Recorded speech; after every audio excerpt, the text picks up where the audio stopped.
दापोली विधानसभा मतदारसंघाचे आमदार योगेश कदम हे गृहमंत्री झाल्याचा आनंद दापोली खेडमधील जनतेला झाल्याचं दिसून येत आहे। 5 पदांची जबाबदारी आमदार कदम चांगल्या पद्धतीने सांभाळतील असा विश्वास जनतेतून व्यक्त होतोय। गावी परतताच गृहराज्यमंत्री योगेश कदम यांनी ग्रामदैवत श्री कोटेश्वर देवीच्या चरणी नतमस्तक होऊन चांगले काम करण्याची शक्ती दे अशी प्रार्थना केली। तर भरणे येथील काळकाई देवीचे आशीर्वाद घेऊन जे काम हाती घेतले आहे ते तडीस जाऊ दे असा निर्धार देवीचरणी केला। शिवसेना नेते रामदास कदम 30 वर्षांपूर्वी गृहराज्यमंत्री होते। त्यावेळी योगेश कदम यांचं शालेय शिक्षण सुरू होतं। मात्र आज हे स्वप्न पूर्ण होताना पाहून खेड दापोलीतील जनतेला आणि रामदास कदमांच्या चाहत्यांना आनंद झाल्याचं दिसून येत आहे। अत्यंत शिस्तबद्ध पद्धतीने अशा निघालेल्या स्वागत मिरवणुकीतून ते दिसून आलंच।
अर्थातच उत्साह आहे। खेड तालुक्याला 2014ला सन्माननीय रामदास भाईंना कॅबिनेट मंत्रिपद मिळालं होतं, परंतु आमदार म्हणून ह्या दापोली मतदारसंघामध्ये जवळपास 50 वर्षाच्या कालावधीनंतर मंत्रिपद मिळत आहे आणि म्हणून नक्कीच कार्यकर्त्यांमध्ये उत्साह आहे। एकंदरीत मागच्या 2.5 वर्षाच्या घडामोडी पाहता मागील 2019च्या विधानसभेच्या निवडणुकीला मला 13,500चं मताधिक्य मिळालं होतं आणि उद्धवजींची साथ सोडून जेव्हा मी शिंदे साहेबांसोबत गेलो, प्रचंड संघर्ष आम्हाला त्यावेळेस करावा लागला, परंतु तरी सुद्धा मागच्या वेळेपेक्षाही जास्त मताधिक्य म्हणजे जवळपास 24,000चं मताधिक्य ह्यावेळेला दापोली मतदारसंघामधील जनतेने आम्हाला दिलं। याचा अर्थ जनतेने आमचा निर्णय तर स्वीकारलाच, परंतु जनतेने विकास कामाला कौल दिला आणि म्हणून जनतेच्या अपेक्षा वाढल्या होत्या। महाराष्ट्रामध्ये आज शिवसेना पक्ष म्हणून काम करत असताना ह्या शिवसेना पक्षामध्ये सर्वात तरुण आमदार म्हणून आज मी आहे। शिवसेना पक्षामध्ये सर्वात कमी वयाचा आमदार म्हणून आज मी तिथे होतो आणि म्हणून जनतेच्या अपेक्षा या वाढल्या होत्या की तरुण म्हणून नक्कीच संधी मिळेल आणि ती संधी आम्हाला मुख्य नेते शिंदे साहेबांनी दिली आहे। आम्ही दापोली मतदारसंघाच्या वतीने त्यांचं पुन्हा एकदा आम्ही मनापासून आभार मानू इच्छितोय। महाराष्ट्र राज्याचे मुख्यमंत्री देवेंद्रजी फडणवीस साहेबांचे देखील मनापासून आभार मानेन।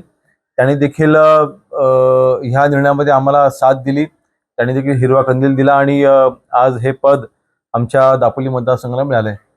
नाही, खाती अर्थातच महत्त्वाची आहे, विशेषतः गृह राज्यमंत्री शहरी ही अतिशय मोठी जबाबदारी आहे।